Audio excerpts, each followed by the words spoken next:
Loano Expo Mare 2014, siamo qui in compagnia sul Blue Eyes di uno degli organizzatori dell'evento. Quest'anno è il primo anno, cosa ci dici di questo evento?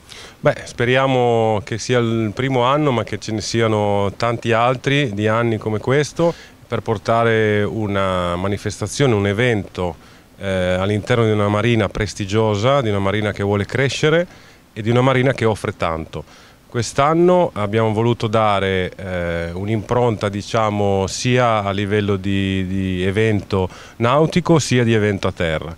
Quindi chi viene in Expo Mare troverà sì l'usato nautico su questo pontile e sull'altro pontile, troverà le scuole vela che faranno provare la vela, quindi faranno provare l'ebbrezza di una veleggiata a tutti quelli che non hanno mai provato o tutti quelli che vogliono riprovare. Ci sono 5 scuole vela che partecipano, ci sono 18 stand sulla passeggiata della Marina di Loano che fanno da parterre in tutta questa marina. Ci sarà uno spettacolo domenica sera, un concerto dedicato ai Dire Straits, un tribute Dire Straits.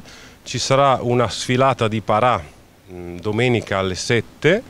C'è un evento permanente all'interno dello Yacht Club dedicato alla donna, quindi dedicato a quello che è l'oggetto femminile per antonomasia, che è la borsetta, di un collezionista privato che ha portato una parte di collezione e ci sono borse che sono appartenute a Rita Hayworth, borse che sono appartenute a Marilyn Monroe e chiaramente una parte della sua collezione che conta 360 pezzi.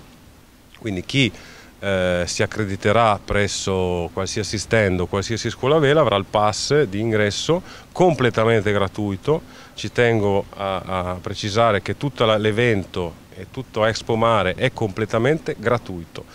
Un evento dedicato alle persone, per le famiglie, per le donne e per tutti quelli che vorranno in qualche maniera avvicinarsi a questo mondo della nautica.